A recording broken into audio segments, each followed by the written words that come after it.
अशोक मंत्रा face wash, ये कोई cosmetic नहीं, आयुर्वेदिक औषधि है। नमस्कार, मैं हूं पूजा सिंह और आप देख रहे हैं हमारा उत्तराखंड का ये खास बुलेटिन। चलिए बुलेटिन की शुरुआत करेंगे उत्तराखंड की कुछ खास बड़ी खबरों के साथ। देहरादून में अंतर्राष्ट्रीय सहकारिता वर्ष 2025 के उपलक्ष्य में सहकारिता मेला आयोजित किया गया। ये मेला सहकारिता के माध्यम से आत्मनिर्भरता को बढ़ावा देने और सरकारी योजनाओं को आम जन तक पहुंचाने के उद्देश्य से आयोजित किया गया। कार्यक्रम में सहकारी संस्थाओं, किसानों और स्वयं सहायता समूह की सक्रिय भागीदारी देखने को मिली। मेले के दौरान विभिन्न सहकारी योजनाओं और उत्पादों और नवाचारों की जानकारी दी गई, साथ ही लाभार्थियों को प्रोत्साहित भी किया गया। आयोजन में सहकारिता के महत्व और आर्थिक सशक्तिकरण की दिशा में इसके योगदान को भी रेखांकित किया गया। में अनेक नवाचारों को आगे बढ़ाने वाले सहकारिता विभाग के मंत्री आदरणीय डॉक्टर धन सिंह रावत जी और आज के कार्यक्रम के हमारे विशिष्ट अतिथि राज्यसभा के सांसद हमारे वरिष्ठ नेता आदरणीय नरेश बंसल जी, आज के कार्यक्रम के अध्यक्ष और इस राजपुर विधानसभा के लोकप्रिय विधायक आदरणीय खजानदास जी, रायपुर विधानसभा के लोकप्रिय विधायक आदरणीय उमेश शर्मा काऊ जी, कैंट विधानसभा की लोकप्रिय विधायक आदरणीय सविता कपूर जी, हमारे सभी सरकार में दायित्ववान कार्यकर्ता पुनीत मित्तल जी, श्याम अग्रवाल जी, गीताराम गौड़ जी, श्रीमती विनोद उनियाल जी और मेहरबान सिंह बिष्ट जी निबंधक, हमारे इसके पूरे सहकारिता के पंकज जी और सभी आए हुए हमारे सहकारिता विभाग के सभी अधिकारीगण, सभी कर्मचारीगण और अनेक सहकार से समृद्धि की ओर देश को ले जाने का काम करने वाले हमारे राज्य के और जनपद के सभी सहकार बंधु, किसान भाई बहन, अनेक जो हमारे स्वयं सहायता समूह हैं उसकी बहनें, अनेक स्थानों से अनेक उत्पादों का अलग अलग स्टॉल लगाने वाले सभी हमारे उत्पादक भाई बहन, मीडिया के हमारे मित्र, मैं आप सभी का आज के इस अवसर पर बहुत स्वागत करता हूं, आप सबका अभिनंदन करता हूं और मेरे लिए भी ये आज बहुत हर्ष का विषय है कि मुझे आप सबके बीच में आज सहकारिता मेले के अवसर पर आप सबके बीच में उपस्थित होने का शुभ अवसर प्राप्त हो रहा है। भाइयों बहनों, ये मेला केवल उत्पादों का प्रदर्शन मात्र नहीं है, बल्कि ये हमारे उत्तराखंड की सहकारिता शक्ति, ग्रामीण आत्मनिर्भरता और आत्मसम्मान की जीवंत तस्वीर है जो हमें आज इस मेले के माध्यम से यहां पर प्रस्तुत की जा रही है। और सहकारिता का सिद्धांत है मानव समाज का एक प्राचीन सिद्धांत रहा है जिसने सदैव समाज में सहयोग, एकता और सामूहिक प्रगति को बढ़ावा दिया है। और जब प्रत्येक व्यक्ति अपने स्वार्थ से ऊपर उठकर समाज के समग्र हित के लिए काम करता है, सबके कल्याण के लिए काम करता है, सबको आगे बढ़ाने की भावना रखता है और हर एक को सहायता मिले ऐसा विचार करके काम करता है, तभी स्थायी समृद्धि आती है और विकास संभव हो पाता है। यही सहकारिता का आधार भी है जहां से हम सहकारिता की बात करते हैं। आज के इस आधुनिक और प्रतिस्पर्धी युग में सहकारिता का महत्व पहले से कहीं बहुत अधिक हो गया है। इसी को देखते हुए संयुक्त राष्ट्र संघ ने 2025 को सहकारिता अंतर्राष्ट्रीय सहकारिता वर्ष घोषित किया ताकि वैश्विक सहयोग को बढ़ावा देकर सतत विकास के लक्ष्यों को प्राप्त किया जा सके। हमारे देश में भी सहकार से समृद्धि के स्वप्न को साकार करने के लिए आदरणीय प्रधानमंत्री श्री नरेंद्र मोदी जी ने एक ऐतिहासिक कदम उठाते हुए एक अलग सहकारिता मंत्रालय का गठन करने का निर्णय लिया और आज केंद्रीय गृह एवं सहकारिता मंत्री आदरणीय अमित शाह जी के नेतृत्व में ये मंत्रालय देश में सहकारिता आंदोलन को और अधिक संगठित और भविष्य के लिए और अच्छा बनाने के दिशा में अभूतपूर्व रूप से काम कर रहा है। बहनों, सहकारिता हमारे लिए कोई एक नारा नहीं है, बल्कि ये भारतीय जीवन पद्धति का मूल संस्कार है। आप सभी को अच्छे से याद होगा, इस देश के अंदर देश की आजादी के बाद लगातार 55-60 वर्षों तक एक पार्टी का शासन रहा और एक पार्टी के शासन में भी 55 से अधिक वर्षों तक एक परिवार का शासन रहा और दशकों तक सहकारिता का जो लाभ था केवल कुछ परिवारों और गिने चुने लोगों की जागीर बनकर रह गया था। लेकिन आदरणीय प्रधानमंत्री मोदी जी ने सहकारिता को जनता के हाथों में पुनः सौंपने का काम किया, जनता को लौटाने का काम किया।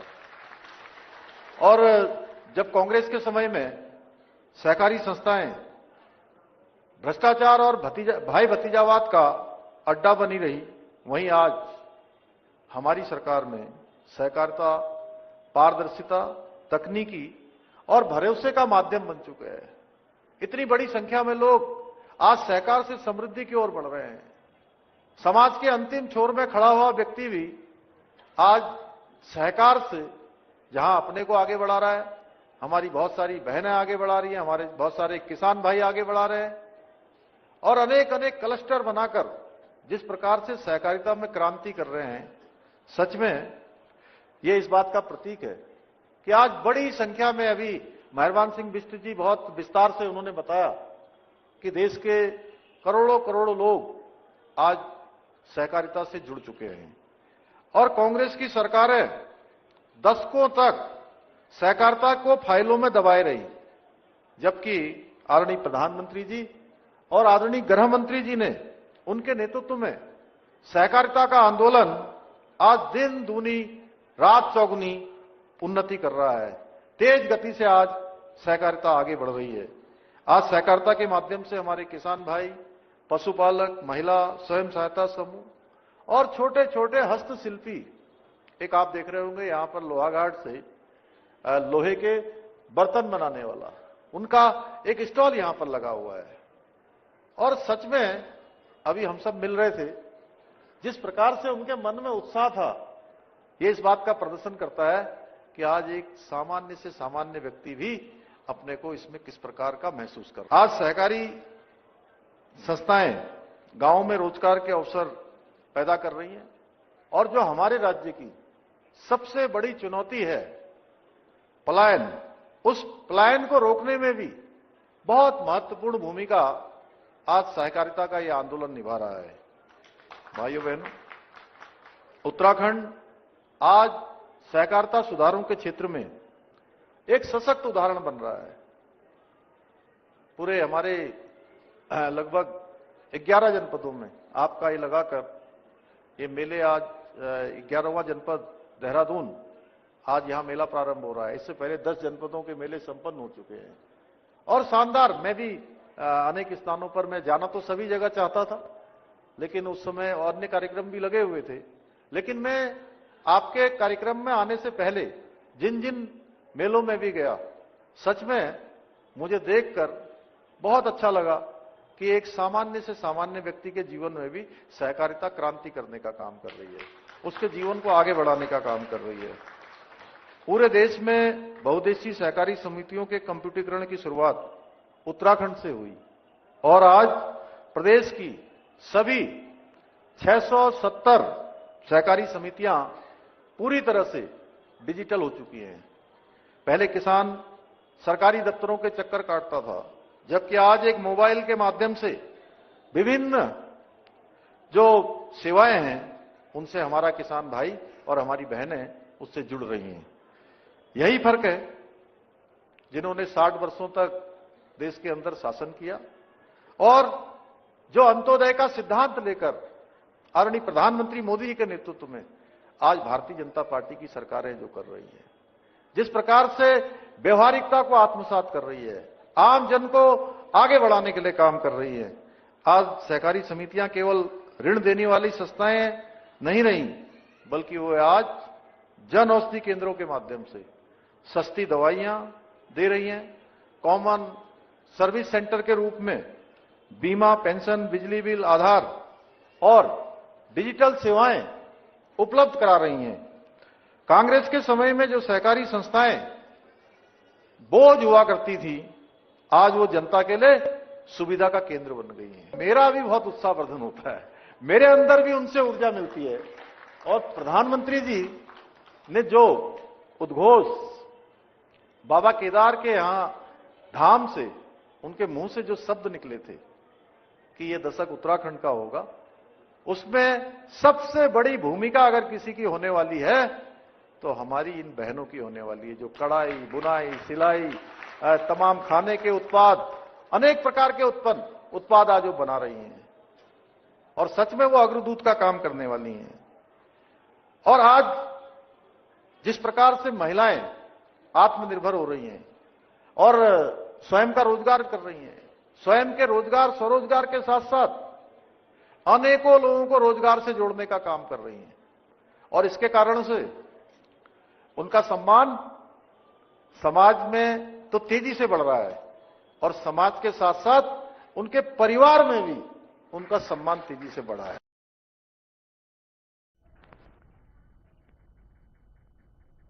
तो वहीं देहरादून के रेंजर्स ग्राउंड में अंतर्राष्ट्रीय सहकारिता मेले का आयोजन किया गया, जिसका शुभारंभ मुख्यमंत्री पुष्कर सिंह धामी ने किया। यह कार्यक्रम उत्तराखंड सहकारिता विभाग द्वारा आयोजित किया गया। मेले में सहकारिता के माध्यम से आत्मनिर्भरता को बढ़ावा देने पर जोर दिया गया।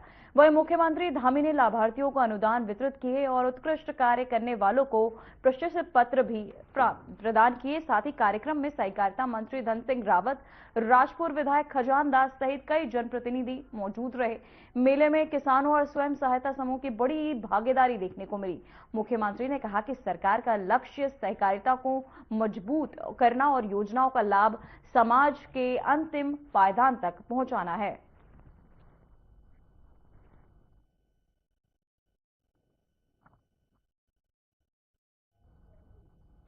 तो वहीं बीजेपी द्वारा पूर्व मुख्यमंत्री हरीश रावत का फर्जी एआई वीडियो जारी करने के बाद राजनीतिक माहौल गर्मा गया है। हरीश रावत आज नेहरू कॉलोनी थाने पहुंचे और बीजेपी के आधिकारिक सोशल मीडिया हैंडल से वीडियो जारी किए जाने को लेकर पुलिस को तहरीर सौंपी। उन्होंने फर्जी वीडियो के मामले में कानूनी कार्यवाही की मांग भी की। इस घटना के बाद कांग्रेस में भारी आक्रोश देखा गया। वहीं रावत के समर्थन में प्रदेश भर से वरिष्ठ कांग्रेस नेता और समर्थक थाने पहुंचे। राजनीतिक हलकों में एआई के दुरुपयोग को लेकर तीखी बहस शुरू हो गई। हरीश रावत ने कहा कि चुनाव से पहले बीजेपी तुष्टीकरण की राजनीति कर रही थी और ऐसे हथकंडे लोकतांत्रिक प्रक्रिया में के लिए बड़ा खतरा साबित हो सकते हैं। बुलेटिन में फिलहाल इस वक्त हो चुका है एक छोटे से ब्रेक का।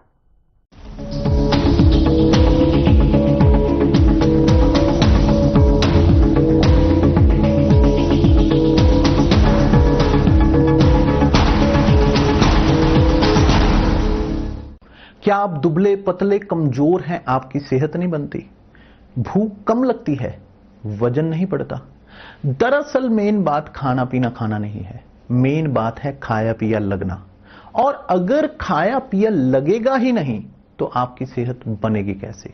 इसलिए हमारी संस्था सन्यासी आयुर्वेदा ने एक ऐसी दवा का निर्माण किया है जो कि आपके लिवर, आपके पाचन तंत्र को दुरुस्त करने का काम करती है, ताकि आप जो भी खाएं उसका पूरे का पूरा निचोड़ आपके शरीर को लगे, आपकी भूख बढ़े, खाया पिया सही से लगे, नया खून बने, हड्डियों में जान आए, वजन बढ़े और आप मोटे तगड़े खूबसूरत पर्सनैलिटी के मालिक बन जाए।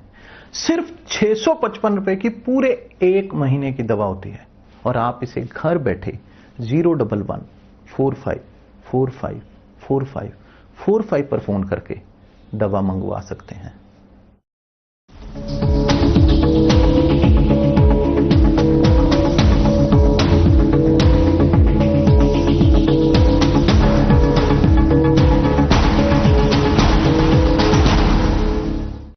ब्रेक के बाद खबरों में एक बार फिर से आपका स्वागत है। उत्तराखंड युवा कल्याण एवं प्रांतीय रक्षक दल विभाग द्वारा आयोजित मुख्यमंत्री चैंपियनशिप ट्रॉफी 2025-26 के न्याय पंचायत स्तरीय प्रतियोगिता का सलेमपुर और साथ ही महदूद विकास खंड बहादुराबाद में शुभारंभ किया गया। खेल मंत्री रेखा आर्या ने बतौर मुख्य अतिथि कार्यक्रम की शुरुआत की और साथ ही रेखा आर्या ने बताया कि इस खेल महाकुंभ को नए स्वरूप में आयोजित किया जा रहा है। न्याय पंचायत स्तर से शुरू होने वाली प्रतियोगिता क्रम संख्या ब्लॉक स्तर पर विधायक चैंपियनशिप, सांसद चैंपियनशिप और अंत में राज्य स्तर पर मुख्यमंत्री चैंपियनशिप ट्रॉफी तक जाएगी। इस आयोजन के दौरान प्रत्येक स्तर पर जनप्रतिनिधियों और खिलाड़ियों के बीच सीधे संवाद स्थापित होंगे। वहीं साथ ही हर स्तर पर विजेताओं के लिए अलग अलग पुरस्कार राशि का प्रावधान भी किया गया है, जिससे खेल प्रतिभाओं को पहचान और प्रोत्साहन मिलेगा।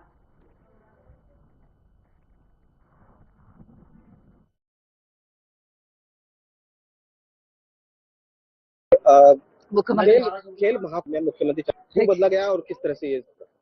देखिए, मुख्यमंत्री चैंपियनशिप ट्रॉफी पहले मुख्यमंत्री पहले खेल महाकुंभ के रूप में ये सारी प्रतियोगिताएं होती थी और 2025-26 से इसे मुख्यमंत्री चैंपियनशिप ट्रॉफी के रूप में प्रतिष्ठित किया गया है और न्याय पंचायत स्तर से इस प्रतियोगिता के लिए आज से आयोजन भी जो है वो शुभारंभ कर दिया गया है और सलेमपुर न्याय पंचायत से इसकी शुरुआत हो चुकी है। इसके नाम परिवर्तन के पीछे ध्येय यही है कि यहाँ जनप्रतिनिधियों को उससे जोड़ना, जनप्रतिनिधियों के माध्यम से, क्योंकि सभी जनप्रतिनिधि बहुत ही प्रतिष्ठित होते हैं, चाहे वो माननीय विधायक जी हों, चाहे सांसद जी हों, चाहे प्रभारी मंत्री हों, चाहे माननीय मुख्यमंत्री जी हों।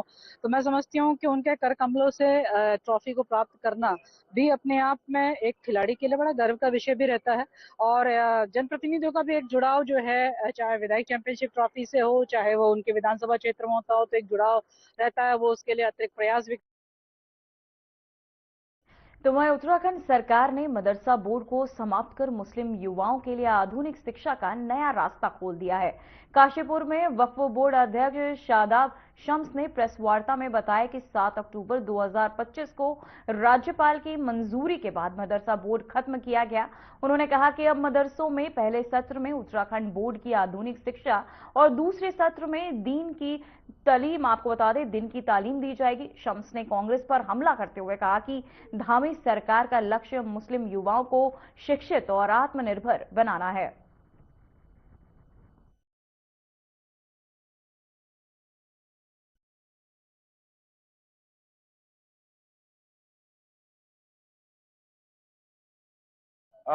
उत्तराखंड की धामी सरकार ने मदरसा बोर्ड को समाप्त किया है और मदरसा बोर्ड को समाप्त करना, जब मदरसा बोर्ड नहीं था तो क्या मजहबी तालीम नहीं होती थी? तब क्या हाफिज कुरान नहीं बनते थे? तब मौलवी और मुफ्ती नहीं बनते थे? बिल्कुल बनते थे।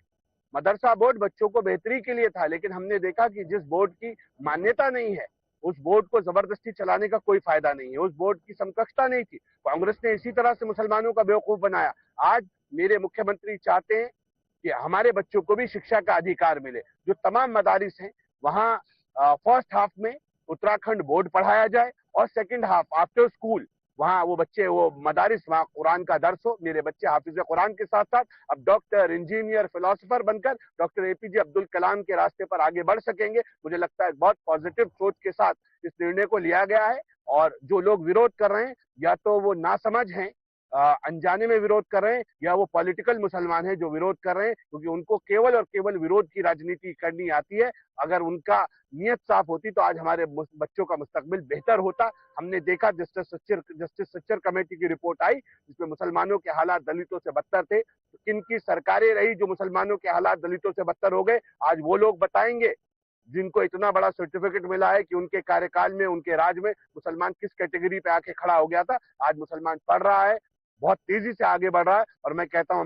हमारी सरकार सबका साथ, सबका विकास, सबके विश्वास के नारे के साथ आगे बढ़ रही है।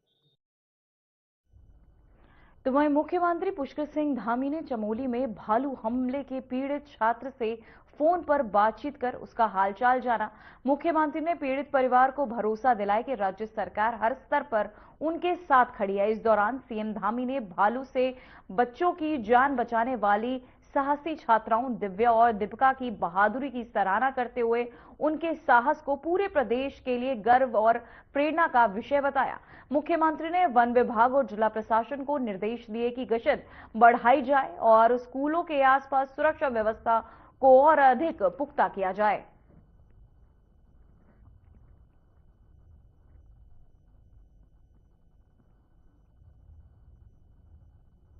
तो वहीं क्रिसमस और नववर्ष के मद्देनजर आमजन को सुरक्षित और गुणवत्तापूर्ण खाद्य सामग्री उपलब्ध कराने के लिए खाद्य सुरक्षा एवं औषधि प्रशासन विभाग उत्तराखंड के राज्यव्यापी विशेष परिवर्तन अभियान शुरू किया गया है।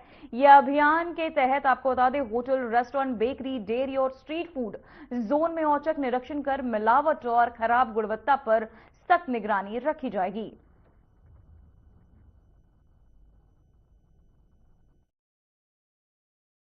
अभी हमने सभी आदेशित किया है सभी अधिकारियों को कि हमारे उत्तराखंड के अंदर मसूरी है या देहरादून है, हरिद्वार में है, ऋषिकेश है, रामनगर, नैनीताल, जितने भी हमारे पर्यटन स्थल हैं, इन पर अपनी विशेष निगरानी रखें और इन क्षेत्रों में अपने हमारे पास मोबाइल वैन है, 3 मोबाइल वैन है, उनको भी हमने उनके नोडल जो अपने डीसी लेवल के अधिकारी हैं उनको बताया गया है कि वो रेगुलर जाकर के चेकिंग भी वहाँ पर करते रहे और जो भी जितने भी अपने इंस्पेक्शन करते हैं जो उसकी रिपोर्ट है हमेशा मुख्यालय को प्रेषित करें जिससे कि अग्रिम कार्रवाई की जा सके।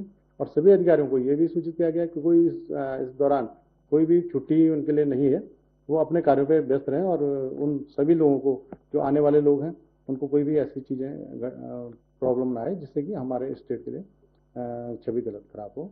तो इसलिए हम उसको रेगुलर बेसिस पर जांच कर रहे हैं, मॉनिटरिंग कर रहे हैं और इन लोगों को गाड़ियां उपलब्ध करा दी गई कि कोई भी ऐसा ना हो कि एनफोर्समेंट में कहीं कमी रह जाए, तो उसके लिए उनको गाड़ियों के लिए आदेशित किया गया। फिलहाल उत्तराखंड की खबरों में इतना ही। मुझे दीजिए इजाजत। नमस्कार।